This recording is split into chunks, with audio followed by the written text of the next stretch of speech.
PSG 5, Inter Milan nil. A game we thought was going to be a tactical battle between Simone Inzaghi and Luis Enrique. Ultimately, we just understood one thing, that PSG today have proven themselves as the best club in the world. Not only has all the investments from 2012 onwards with Nasser Al Khelaifi have they all paid off eventually, but they've just gone and won a treble.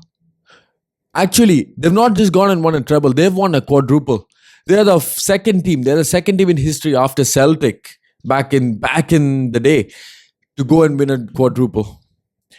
This shows you the level that PSG have been at ever since January. Ever since that Manchester City game where they were 2-0 down at their own patch and they came back to win 4-2. Since that game, PSG have been on a different atmosphere, because even in the league, they were comfortable like they always do, like they were going to win the league. But right behind them was Marseille, right behind them was Monaco. People were piling pressure on PSG. But you know what? For them, that was nothing, because the more the game went on, the more the season went on, you know what? They started clicking. Finally, what everybody's been waiting for. Luis Enrique, somebody who's already won the treble with Barcelona, coming to PSG. With all the pressure of especially loading off Mbappe after 5 years of anticipation, finally Mbappe left for Madrid. And so now people are thinking, now there's no main man at PSG. How are they going to survive? But this was Luis Enrique's master plan all along. Because you look at both teams, you look at PSG and Inter. Who is their main man, so to say? Because in PSG, we can pick out Dembele, we can pick out Vitinha, we can pick out Kvaratskhelia, we can pick out Desiree Doué. And even in the wing backs, you can pick out Nuno Mendes, you can pick out Ashraf Hakimi. There's multiple players you could say could make a case to be one of their best players, and their captain Marquinhos and Donnarumma. They're all very evenly matched and they have that similar level, which is why you could see their chemistry in games in Ligue 1. You could see that chemistry throughout the Champions League campaign. When at Anfield they went and they were the best team and they deserved to win that game against Villa, both legs, Arsenal, both legs, Inter today in the final. They outclass their opponents every game. But it's not just a simple case of, I outscore you and so I win. It's the level of control that PSG have on a game. Inter is no joke. They just knocked out Bayern Munich and Barcelona to get to the final in the first place. So, to make Inter, respectfully, look like Man United, the Inter performance that I saw today is exactly what I see with United on a daily basis. But to make Inter Milan, who is defensively resolute, a team that is built on structural integrity, a team that is built on, structured patterns, a coach that is a genius, to make such a team look so inept, like they didn't even deserve to be in the Champions League final. You know what, Luis Enrique, hats off to you. Because till this season, I always thought that the treble that Luis Enrique won at Barcelona wasn't deserved. Because I always thought, that's because if you have a team of Messi, Neymar, Suarez, Xavi, Iniesta and Busquets behind you, how can you not win the treble? But the more you look into it, now you understand why that team won the treble. Of course, they were magical players. But how come that team only won one treble? How come that they won only one Champions League from 2012 onwards? It's because you still need the manager to make things work, to make things stick for the team. And the fact that they left Mbappe out of the squad, that they pushed him out, or rather he wanted to leave, it was a blessing in disguise. Because now if you had Mbappe, you'd always know that the focal point of all their attacks is going to be, service Mbappe, let Mbappe score goals. But when you see that there is no main man left, now you see that all teams don't know who to look at, because now when every player is putting their work for the team and at the same time they're all a goal threat, now you're seeing that the intense pressing from PSG, not allowing Inter players to play out from the back. We all know that the Inter players are almost expired with regards to football, that is. And because they're reaching that age, we know one thing, that an intense press could literally murder Inter. And guess what PSG did? The first thing that they did in this entire game was they gave the ball away and they gave it for a throw-in. Many people in that moment, including me, thought, why the hell would you just give the ball back to Inter? In the Champions League final, in one of the biggest games, why would you just kick it out for a throw in. And that's when you realize there was always a tactic even behind that. Enrique had this game from minute one, from second one. He had this game in his grasp. You know why? If you hit it out for a throw in, what happens is now instantly Inter have to regain possession. So now the players have to reset and they have to push towards that side because that was towards PSG's attacking side and Inter's defensive side.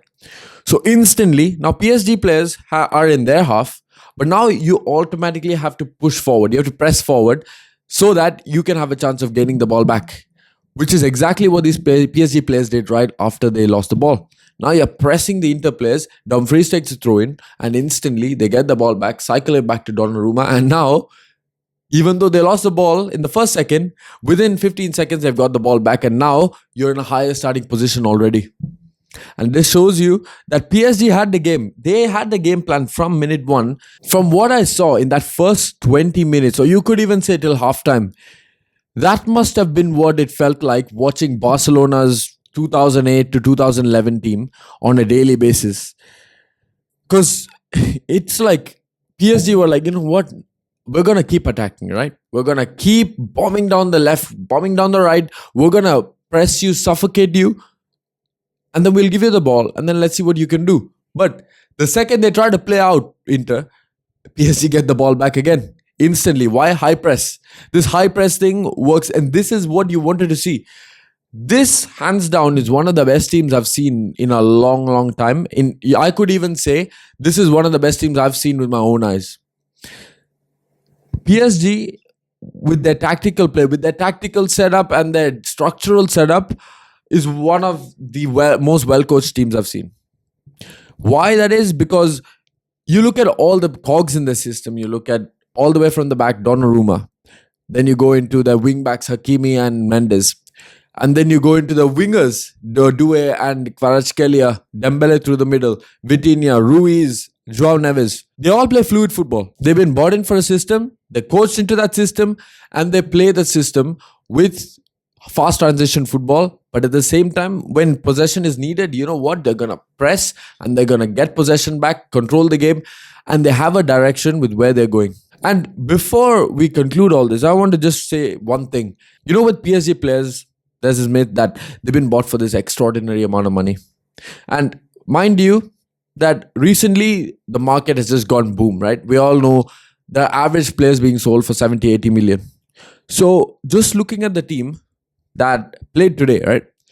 Marquinhos in 2013-14 was recruited for 31 million. And then you take it 8 years later, in 21-22, that is when Hakimi was signed for 68 million. Then Nuno Mendes was brought in for a loan fee of 7 million.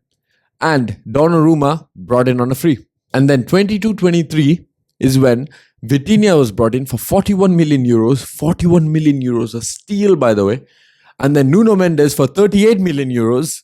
And Fabian Ruiz for just 22.5 million euros. And in 23-24, they go and buy Ousmane Dembele from Barcelona for 50 million euros. And then in 24-25, they complete this entire team, the lineup, with Joao Neves at 59.92 million.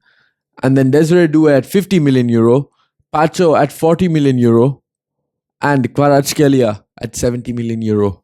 And this completes their lineup. Basically, what this tells you is they haven't spent more than 70 million euro on a starter.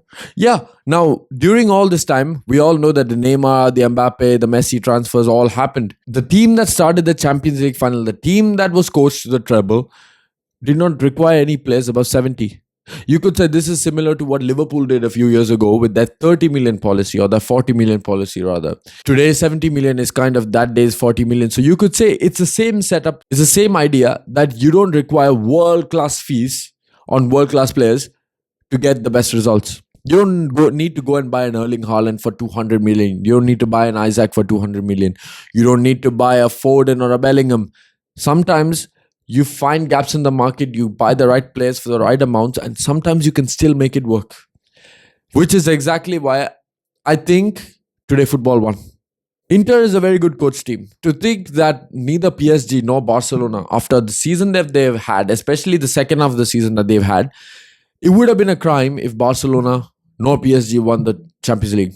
Because, okay, coaching setups are good and tactical setups are very good. And Pep Guardiola introduced this after all, right? How you coach each and every team, each and every player to go into this position, make this run when this player has the ball, when this position is here. It makes the game so complex, though. And football doesn't have to be complex. Simply put, you just have to play the right players. They play their system, fluid football, and the rest, what, the players are going to take care of it for themselves, which is what we saw today. This team perfectly coached, because that's how you see when certain players are taken off. Kelly has taken off, Vitinha has taken off. The team doesn't look too different, because you know what? The core setup is not in the players, but rather in the manager and his setup.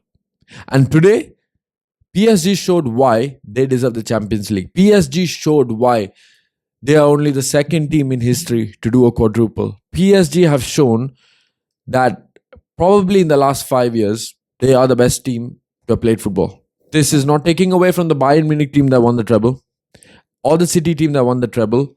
But in my opinion, just off the way that they play football, I feel PSG are above both these teams.